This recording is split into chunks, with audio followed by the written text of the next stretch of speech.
Do your research, look around, don't give up.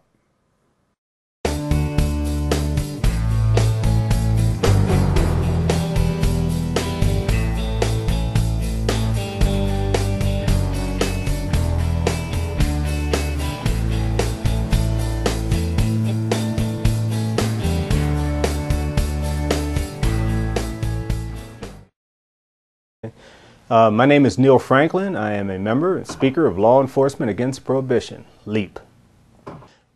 First of all, it's been quite refreshing, very refreshing to be able to share that, to get this information out to the public.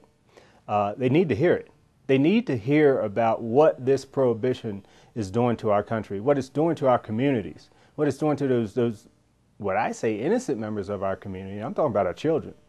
From death to being enticed into this illegal drug market, everything from being runners of drugs to selling drugs.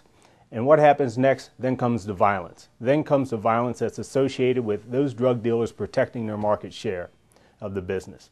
So it's just been great to be able to get that word out and to be able to focus here. For example, we know the numbers of people who have died in Mexico as it relates to prohibition of drugs. Last year in 2008, it was well above 6,000 people. The numbers are still climbing this year in 2009, and they're going to continue to climb in the year 2010 and beyond unless we do something about it. But what about those numbers here in the U.S.? And I'm not just talking about those people involved in the game, in this illegal drug market. I'm not, as they refer to as the gangbangers and so on. I'm not just talking about them. I'm talking about the cops that die. I'm talking about the cops that are shot and are paralyzed. It goes beyond that. What about the innocent citizens? What about the families who, like the Dawson family in Baltimore City, whose home was firebombed in the middle of the night? You had a mother, a father, and 5 children who perished in a firebombing because they did not want drug dealing and the associated violence on their corner right next to their home. What about the young kids in Baltimore? We have it every year, who are caught in the crossfire of these these neighborhood drug wars, as people, these entrepreneurs in the illegal drug market strive to regain or to gain their market share. To get that word out, we need to keep pushing. The numbers here in the United States, we do not know exactly what they are. But I can guarantee you this, they are in the thousands annually. There's so much truth out there that, oh my goodness, whether you're talking about our incarceration rate and the disparity in that, the institutionalized racism that comes out of that, when, for instance, Black Americans are the least that use drugs. However, they are the most when it comes to filling up prisons. Wow, the law enforcement efforts are predominantly in impoverished areas in our communities of low-income families. That's where law enforcement get as I would say, the best bang for their buck. Even though majority of drug use, illegal drug use, occurs in the suburbs outside of our cities, the concentrated law enforcement efforts are in the cities, in the concentrated areas, because some of the terms we use, that's where the duck pond is. That's where it's easy to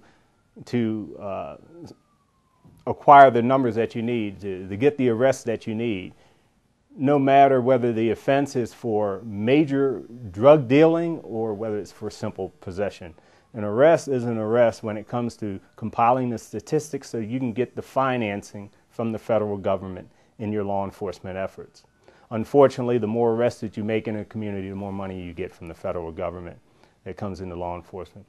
The other thing, as far as truth, that many of our citizens do not know is just how far-reaching prohibition is. And here's what I mean by that. Prohibition, obviously, as I spoke to already, does damage in our communities. The other side to this is we don't talk about what it really prevents us from doing. it prevents us from doing good things in the community. It prevents us from focusing upon those things that need to be focused upon, the true root causes for people using drugs, for instance, mental health issues.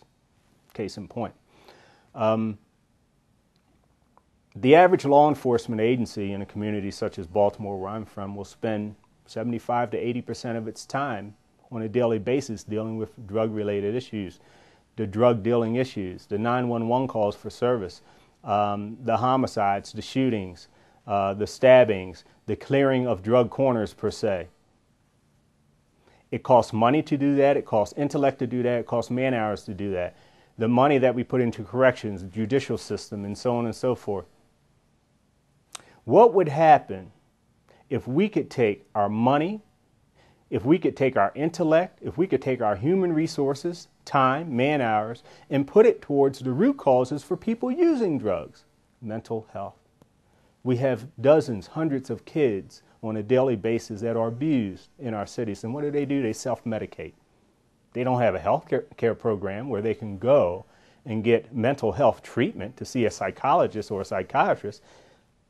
So what do? They do what they know, and they use and abuse drugs because we don't have the time, effort, or money to deal with the root issue. Drug prohibition prevents us from doing our due diligence in solving those root issues. And that's just one. There are many. Domestic violence, the rape issues that we have. Right now in Baltimore, we have someone on the east side of Baltimore who's just going crazy. I believe right now the number is 7 victims within the past month and a half of raping young women on bus stops, in their homes. Yeah, law enforcement, they're addressing it. But think of how much energy they could put into that particular case if they didn't have drug corners to clear. 33 years of law enforcement experience, beginning back in 1976. As early as 1979, around 1979, 1980, I became a narcotics agent for the Maryland State Police.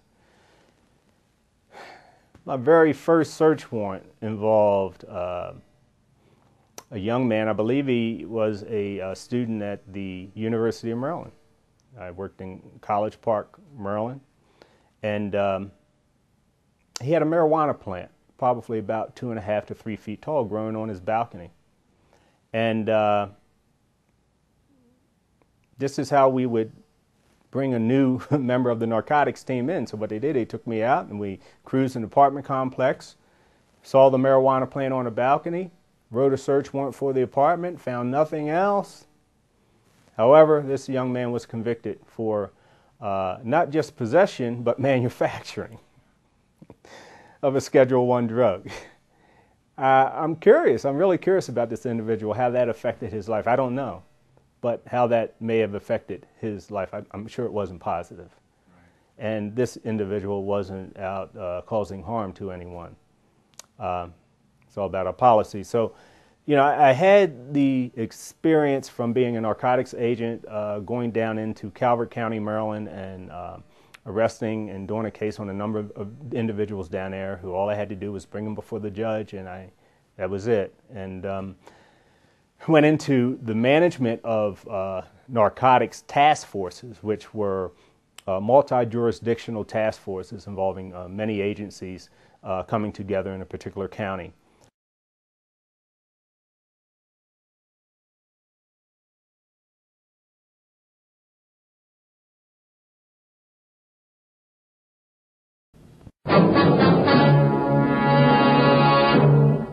Law Enforcement Against Prohibition. These men and women have served in the trenches of the drug war as prosecutors, judges, cops, guards, and wardens.